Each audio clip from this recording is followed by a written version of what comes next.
My husband abandoned me and our kids to chase an online girlfriend, only to return years later with regrets and a selfish proposal. I am a 40-year-old female, feeling conflicted about a recent decision I made regarding my family and would like to know everyone's opinion. To start, my life turned upside down 8 years ago when my husband Robert suddenly announced that he was leaving me and the kids. He had met a hot chick online and fallen in love with her. His decision came out of nowhere and left me devastated.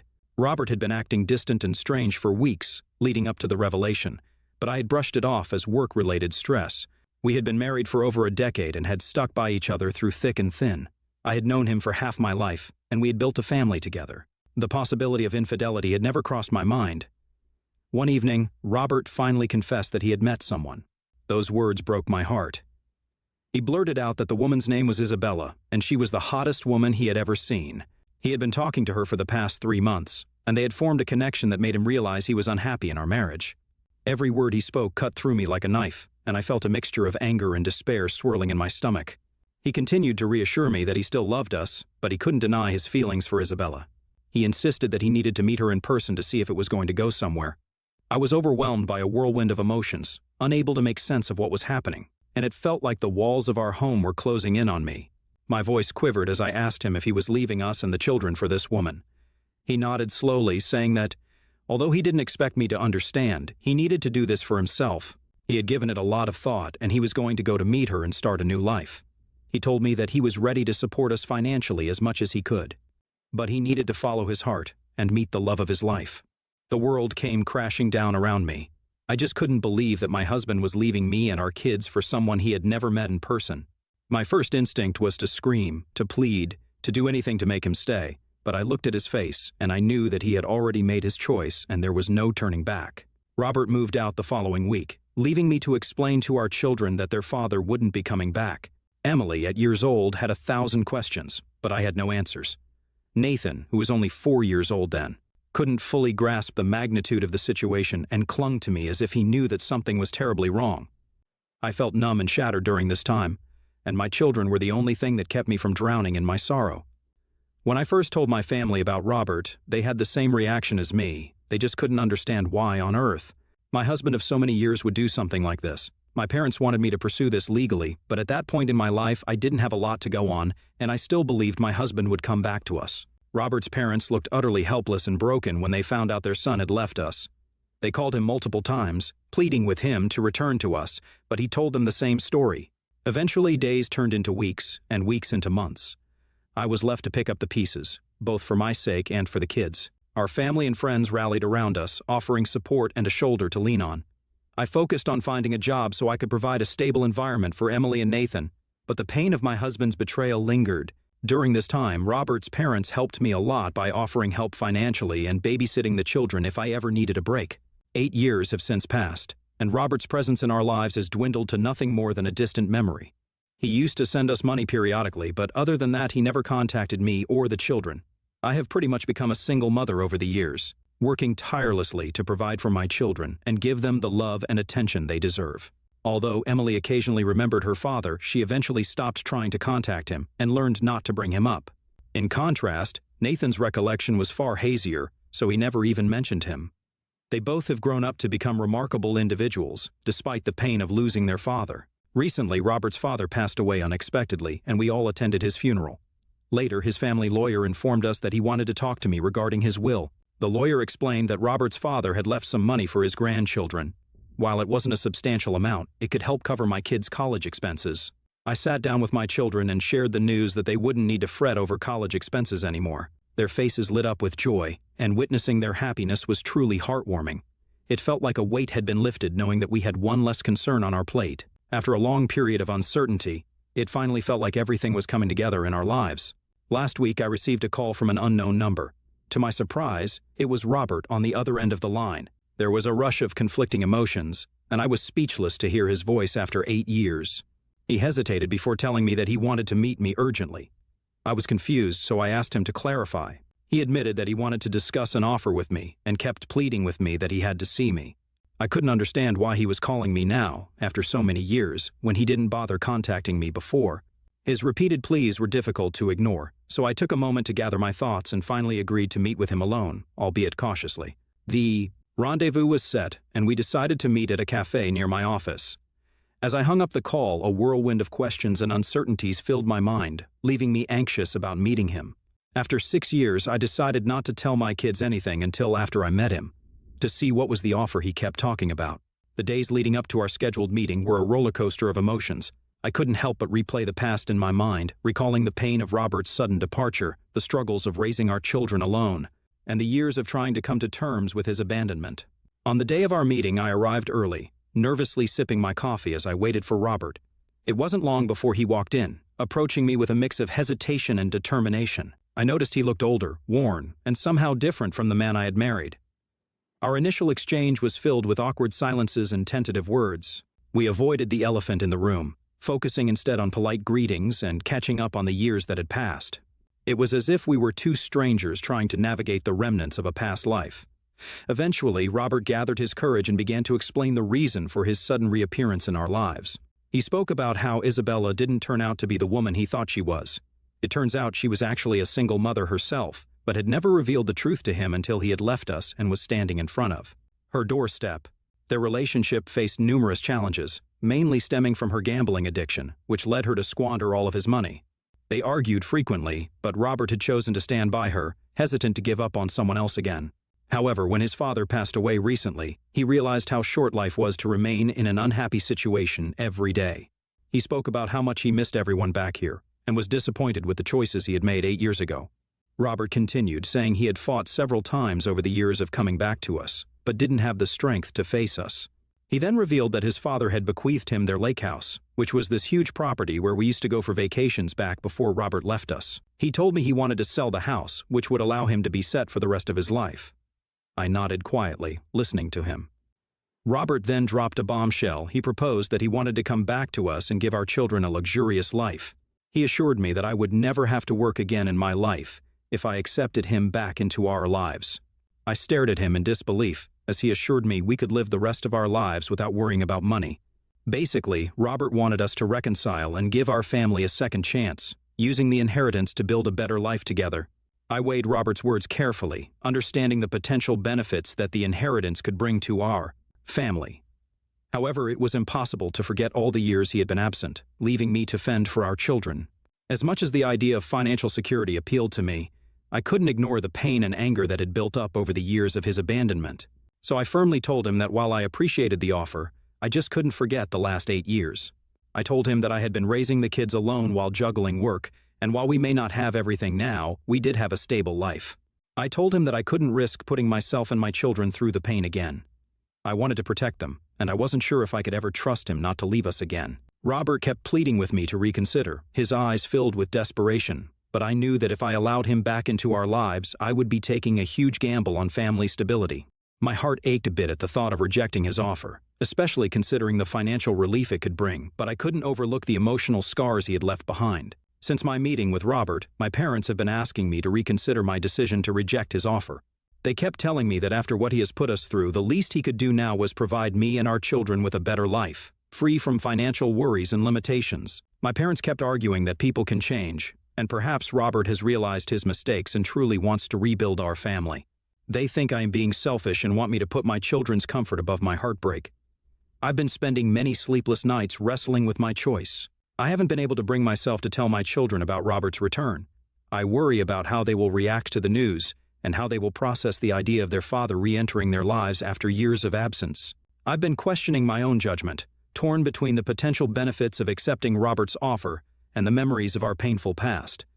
So Reddit, am I the a-hole for rejecting Robert's offer and possibly keeping my children away from a better life? Update 1. In just a few days, I have received thousands of comments and messages from people. I am glad that a majority of you don't think I'm the a-hole. I listened to everyone's advice and decided it was time to have an open conversation with my children about Robert. The last thing I wanted was for him to reappear in their lives, taking them by surprise suddenly. Today, I sat Emily and Nathan down after dinner so I could gently broach the subject with them. I began to tell them about their father's unexpected reappearance and his offer to come back to our lives. Their faces reflected a mix of curiosity and confusion as they tried to understand what I was saying. When I told them that he had inherited the lake house and wanted to sell it to help us financially, their reactions varied. Emily, now years old, exhibited a range of emotions, from anger to shock. She was as confused as me and couldn't understand why Robert wanted to return to us after so many years. Although she remembered her father and sometimes missed him, she also remembered the pain she had felt in his absence. She said that she had missed having a father figure in her life initially, but had eventually learned to live without him and did not want him anymore. Nathan, who's now 12 years old, told us that he didn't remember Robert at all, so he didn't care much that I had rejected the offer. He struggled to grasp the full implications of this situation. I told them frankly that whatever they decided would happen, as I respected their opinions and emotions. Emily expressed that she had absolutely no desire to meet him, and Nathan agreed, saying that he was content with how things were. I realized that although the thought of potentially mending our family was enticing, the scars from the past ran deep, and my children's well-being was paramount in my mind. I knew I had made the right choice to walk away from Robert that day in the cafe. Following this, I plan on talking to my parents about the next course of action. Contrary to popular opinion, I never planned on staying married to Robert, but he left before we could go through with a divorce. I did not have the resources to go against him then, but I have since realized that there is no point in staying married to this man anymore. Update 2. Robert's relentless calls had become increasingly desperate over the past few weeks, and no matter how much I explained to him that I did not want him back, he kept calling. As a non-confrontational person, I felt cornered and emotionally drained by his constant attempts to reach me. I was worried that he might suddenly turn up at my workplace or visit the kids at school. Hence, I decided it was time to reach out to his mother. She was aware of his return and seemed like the only person who could help me understand his motivations and deal with his relentless pursuit. I met her to inform her of my decision to end things with him legally and to express my annoyance with his constant calls. It was during this conversation that his mother revealed the real reason behind his persistence. She explained that Robert's father had added a cleverly designed clause when bequeathing him the lake house. He could become the owner of the house if, and only if, he returned to our family. To solidify his claim over the house, I had to sign the papers as well. This revelation left me shocked and dismayed. I finally understood why he had been pursuing me for several weeks. The primary reason he was contacting me was not out of a genuine desire to reconcile or make amends with me, but rather to secure ownership of the house. The whole situation felt like a cruel manipulation of emotions, and I needed to consider my next steps carefully. After discovering Robert's true intentions, I realized it was time to act. I didn't want to stay in a relationship anymore, driven by manipulation and secrets. I have started looking for a lawyer as I write this, who can help me prepare for my divorce proceedings immediately. I have also talked with my parents, who regret telling me to reconsider his offer. They understand now that he hasn't changed over the years and are supportive of my decision to move forward with the divorce. They regret telling me to ever listen to him, and now know that it is the right thing to walk away from him. I have blocked Robert for now, so he can't disturb me anymore. I plan to see him directly when I serve him with divorce papers. Update 3. It's been 2 months since my last update, and I can finally give a happy update. As I had mentioned, I was going to serve Robert with a divorce paper, so I reached out to him under the pretext of meeting him. He immediately agreed. Emily and Nathan expressed a desire to meet their father one last time. They had many questions, and I felt it was essential for them to have some closure. Despite the pain of the past, we arranged for a meeting in a neutral place, a local park, where we had spent many happy family moments before Robert's departure. Emily's eyes were filled with a mixture of curiosity and skepticism as she looked at her father, while Nathan clung to my side awkwardly. I started by telling him that I knew by now his real motive behind contacting us after so long. Robert protested that it wasn't just the clause in his father's will that prompted him, but he genuinely wanted us to give him a second chance. I shook my head in disbelief, knowing that I could not trust another word out of this man's mouth. I told him that we were finished, and that the least he could do was give our children some closure by answering their questions. He nodded solemnly. Emily started by asking him if leaving us for another woman was worth it. Robert shamefully looked down as he answered that he was lost and had made a terrible mistake. Nathan, with a more straightforward approach, asked him if finding his happiness was more important than leaving his children with his wife. Robert took a deep breath before responding that he thought he wasn't thinking straight at the time and admitted that he was wrong in leaving us. My children, perceptive and strong, weren't satisfied with just those answers. Robert tried to justify his affair, saying that it was his midlife crisis. As the conversation continued, Robert shared painful details of his life with Isabella, the struggles they faced, and the realization that he had been chasing an illusion. Emily and Nathan listened attentively, although I doubt they believed him. They asked him why he had never kept in touch and if he really regretted leaving us. I could feel the pain in my children's voices. Robert admitted that he had been overwhelmed by his own guilt and didn't know how to face the consequences of his actions. He reiterated that he wanted us to be whole again, and that he could provide us with a luxurious life now. As I looked into my children's eyes, I knew that the decision was clear. They did not believe him, just like me, and would not allow Robert to waltz back into our lives, offering money as a quick fix for the damage he had caused. It was a matter of principle, of standing up for the strength and resilience my children and I had shown over the past 8 years in his absence. Determined, I told him that we had moved on from him and did not need him or his money anymore. I served him the divorce papers as he looked at it with a mixture of remorse and disappointment. He pleaded with me that he genuinely wanted to make up for those years, but I was resolute in my decision. He then offered to split the lake house sale proceeding with me, telling me that in this way we could both benefit from it. Emily spoke up that we didn't need his charity money, and Nathan nodded in agreement, adding that we had what we needed to be happy. At this point, I guess Robert finally realized what a huge blunder he had made and started to cry. He kept apologizing to the kids, saying he had made a terrible mistake by leaving us, and he understood that we could never forgive him. That day, as I walked away from the park hand in hand with Emily and Nathan, I finally felt free. It had never occurred to me the burden I had carried quietly for the sake of my children. It felt good watching my children stand up for me and have my back. Our divorce will proceed as I have decided. I know that it's going to take a while before I am freed of him legally, but in the meantime, I plan on taking some time off so I can spend some time with my children. I plan on taking them to Disneyland, a trip we've been looking forward to for a long time. I want to create beautiful memories with my children, filled with laughter and joy, to help offset the painful memories of the past. I know as long as we have each other, we can face whatever the future holds with strength and resilience.